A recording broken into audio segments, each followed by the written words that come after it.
Hello, it's Stacy Wells Artistry here. Once again, third video of the day. Thank you for being here with me today. It's a nasty, rainy, disgusting day outside, so it's a good day to be inside and get dirty and make some art.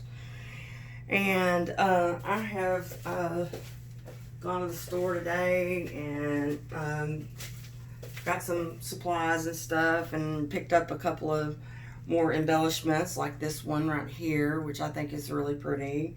And I mixed up some paint that I think will go along with it really well. And so I'm going to do a little flip cup right here. And we'll see how it turns out. Let's see.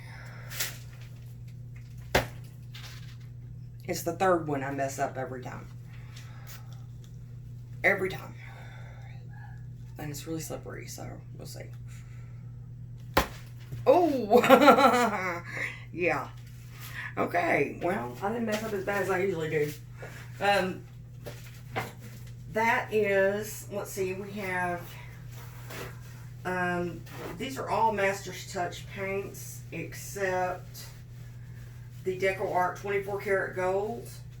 I have Master's Touch Burnt Umber, Master's Touch Ocean Green, Master's Touch, oh, this is my favorite one, this turquoise green, the darker green on there.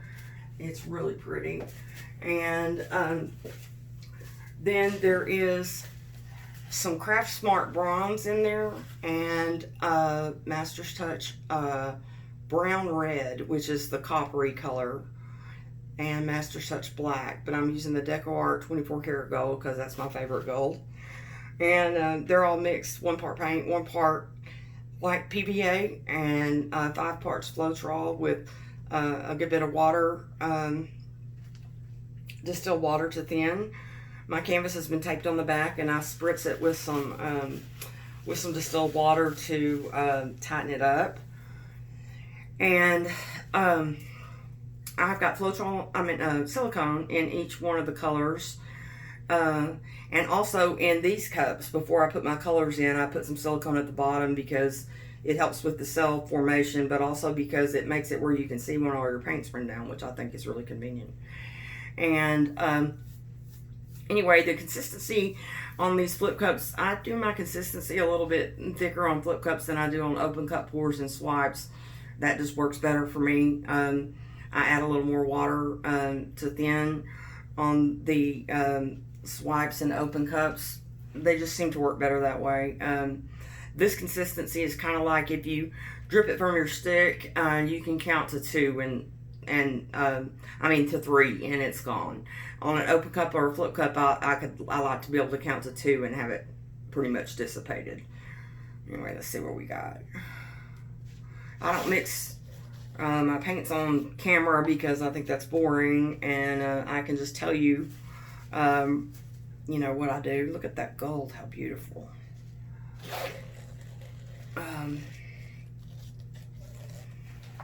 Maybe I'm wrong about that. Maybe I should mix paints on camera. I don't know why. Some people do.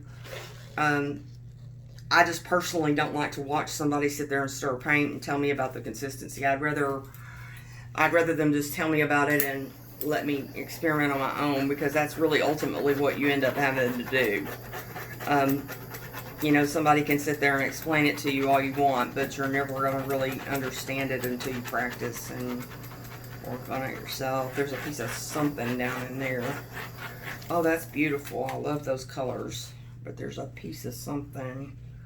I saw it. Right there. I got it. I don't know. I had smudge in my last one too, and I don't know what that is or where it's coming from, but maybe it was already on the canvas or something. I don't know. This is a new canvas. I just opened it, but anyway, there was something on there.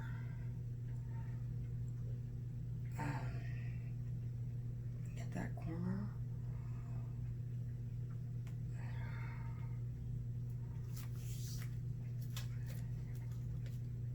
There's another piece of it. Right there. A big old piece of something. That's disgusting. And I filter my Floetrol too. That's another thing I was going to mention. It's a little trick I picked up on Gina DeLuca's channel, where you put a piece of hose, a stocking, over the cap to your Floetrol, the opening, and then it filters as you pour, and all the Floetrol you pour out is already pre-filtered, which I think is extremely clever and helpful. This is beautiful, you guys. I got too much paint on this canvas, but it's beautiful. I think I gotta pour some more off there, or else it's gonna craze.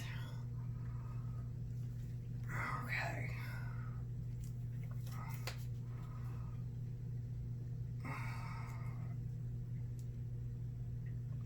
I really like these cells in the bottom. I want to preserve those. I'm not crazy about that was going on there in the corner, so I'm going to pour that off. Now stretch that out and over.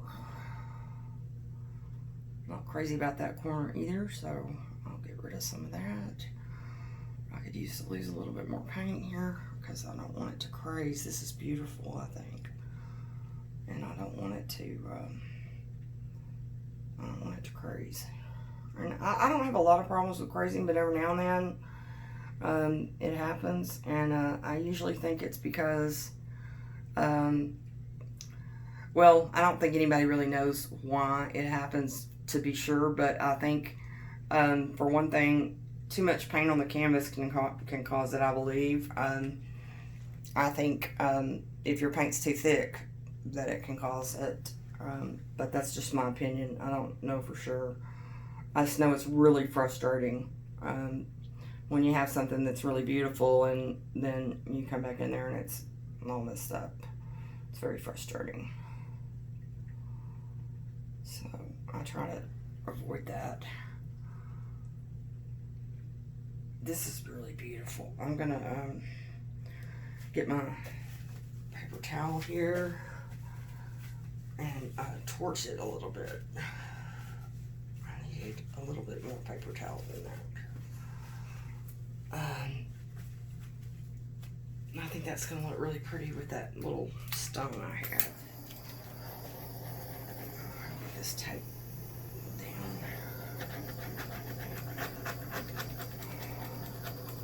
Love those colors.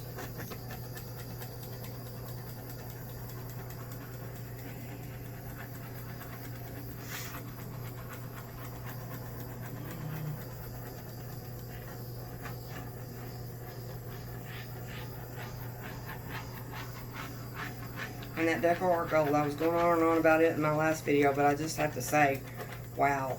I mean, look at that. It's just beautiful.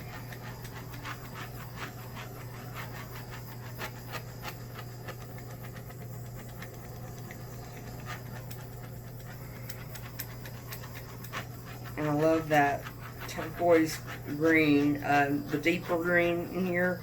That's that Master's Touch turquoise green.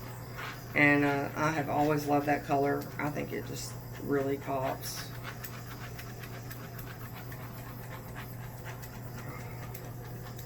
I'm giving this a really good torch because it's making some nice cells in there, and I really want to maximize that. Okay, now see, here's my little thing. See what you think. See that? I think that's going to be really pretty on it. All right. Well, that's about it for that one. I think that's gorgeous. Let me get y'all down and let y'all take a look and see what you think.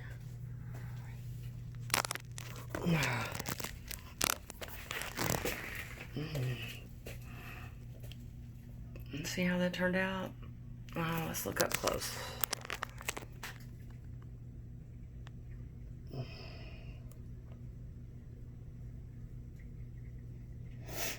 It's almost blue looking, that turquoise green. It's almost blue, but it's not. It's it actually looks bluer on camera than it is. But I think it's just beautiful. Look at those cells, y'all. I think that one turned out really pretty. Lots of nice colors, and my cells. I think the glue helps with that. I don't know. I've always just put the glue in there because I think it helps with the cells, and also because it kind of acts as a filler that enables me not to use as much Floetrol. And if I can, you know, cut down on how much of that I use, it cuts expenses. I wouldn't do that if I thought it was a detriment to my paintings, but I really think the glue is a help, and that's just an additional benefit, just in my opinion. Anyway, I think that turned out gorgeous. Thank y'all for being with me. I make videos every day, and I have several more up on paint pouring, resin art, and some stained glass tutorials. If you're interested in any of that, please give it a look. Don't forget to like and subscribe. That makes me feel welcome, and I'm new here, so I need it. And y'all have a good rest of your day. Thank you very much.